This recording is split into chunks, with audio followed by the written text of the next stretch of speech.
wabarakatuh. Perkenalkan, nama saya Indira Zahra. Saya mahasiswa dari jurusan Psikologi Pendidikan dan Bimbingan Universitas Negeri Makassar. Di sini saya akan menjelaskan salah satu pendekatan dari konseling kelompok. Tetapi terlebih dahulu kita harus mengetahui apa itu konseling kelompok. Konseling kelompok adalah bantuan yang diberikan untuk dapat memecahkan masalah siswa dengan memanfaatkan dinamika kelompok.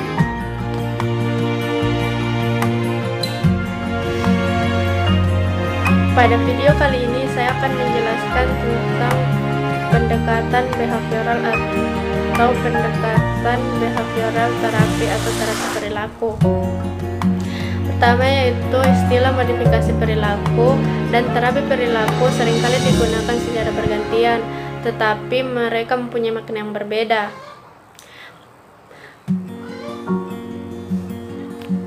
Terlebih dahulu kita mengetahui apa itu modifikasi perilaku dan terapi perilaku.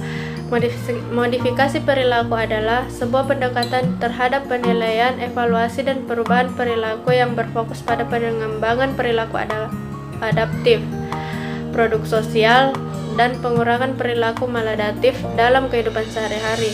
Sedangkan terapi perilaku adalah pendekatan klinis yang dapat digunakan untuk menangani bermacam-macam gangguan dalam bermacam-macam setting khusus dan dengan bermacam-macam kelompok populasi pula, seperti kecemasan, depresi, penyalahgunaan obat-obatan, gangguan makan, pelanggaran rumah tangga, dan penyimpangan seksual. Selanjutnya yaitu area dari pengembangan terapi perilaku. Yang pertama yaitu classical conditioning, yang kedua operant conditioning, yang ketiga social learning theory atau teori belajar sosial, yang keempat cognitive behavioral therapy. Yang selanjutnya yaitu pandangan tentang hakikat manusia. Terapi perilaku modern didasarkan pada pandangan ilmiah perilaku manusia yang mengimplementasikan sebuah pendekatan sistematis dan terstruktur terhadap konseling. Pandangan ini tidak didasarkan pada asumsi deterministis bahwa manusia semata-mata produk dari kondisi sosio-budaya mereka saja, tetapi pandangan sekarang adalah bahwa manusia adalah penghasil dan produk dari lingkungannya sendiri. Terapi perilaku dimaksudkan untuk meningkatkan keahlian orang-orang sehingga mereka mempunyai lebih banyak pilihan dalam respon. Dengan mengatasi perilaku sulit yang membatasi pilihan, orang-orang lebih bebas memilih dari kemungkinan yang tidak tersedia sebelumnya. Dengan demikian, ketika terapi perilaku diaplikasikan secara khusus, maka ini akan meningkatkan kebebasan individual. Menurut Kazim pada tahun 1978 dan 2001. Secara filosofis, pendekatan perilaku dan humanistis telah dipandang sebagai dua kutub berlawanan. Tulisan perilaku terapi kontemporer menunjukkan bahwa jembatan penghubung masih dibangun, memungkinkan dilakukannya sintesis yang segar. Pandangan lingkungan ketat tentang sifat manusia pada model perilaku respon stimulus atau konsekuensi respon yang dikritik oleh Bandura pada tahun 1974, 1977, dan 1986 yang mempelopori teori pembelajaran sosial. Selanjutnya yaitu karakteristik dasar dari teori perilaku, yaitu 10 karakteristik kunci terapi perilaku yang dibahas didasarkan pada deskripsi yang disampaikan oleh Kazim pada tahun 2001, Miltenberg pada tahun 2004, dan Spiegler dan Guffremont pada tahun 2003. Yang pertama yaitu terapi perilaku didasarkan pada prinsip-prinsip dan prosedur metode ilmiah. Yang kedua, terapi perilaku menangani masalah klien sekarang dan faktor-faktor yang mempengaruhinya, berlawanan dengan analisis kemungkinan determinan historis.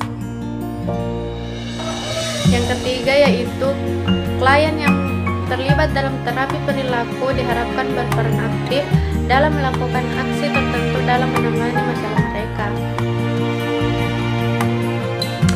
Dan yang keempat yaitu pendekatan perilaku menekankan mengajari keahlian manajemen diri dengan harapan bahwa mereka akan bertanggung jawab dan mentransfer apa yang mereka pelajari dalam kehidupan sehari-hari. Yang kelima yaitu fokusnya adalah pada menilai perilaku yang terbuka dan tersembunyi, mengidentifikasi masalah, mengevaluasi perubahan. Yang keenam, terapi perilaku menekankan pada pendidikan kontrol diri di mana klien mempelajari self management.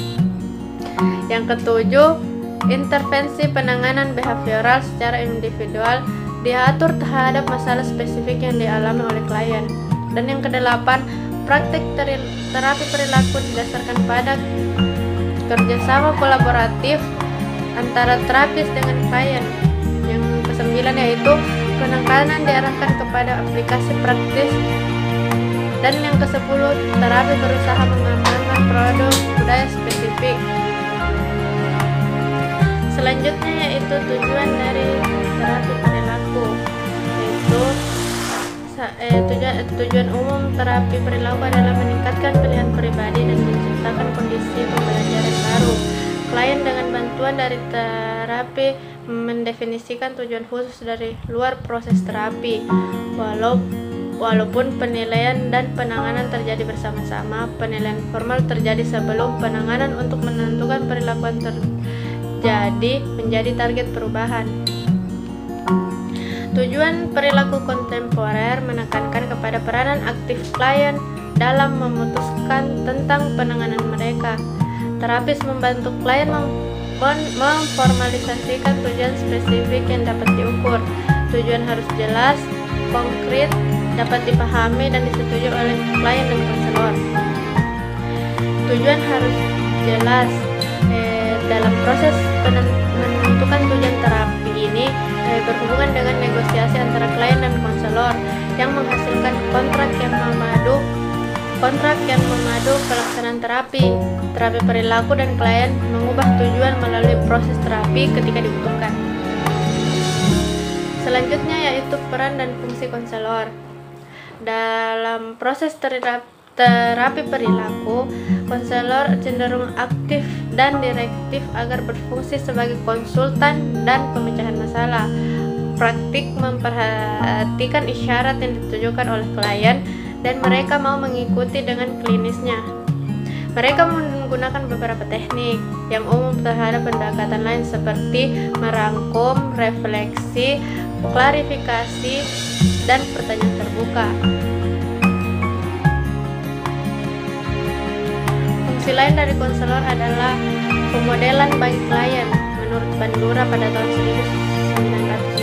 1969 yang menyatakan bahwa sebagian besar pembelajaran yang terjadi melalui pengalaman langsung dapat diperoleh melalui observasi perilaku lainnya. Satu proses fundamental di mana klien belajar perilaku baru adalah melalui peniruan.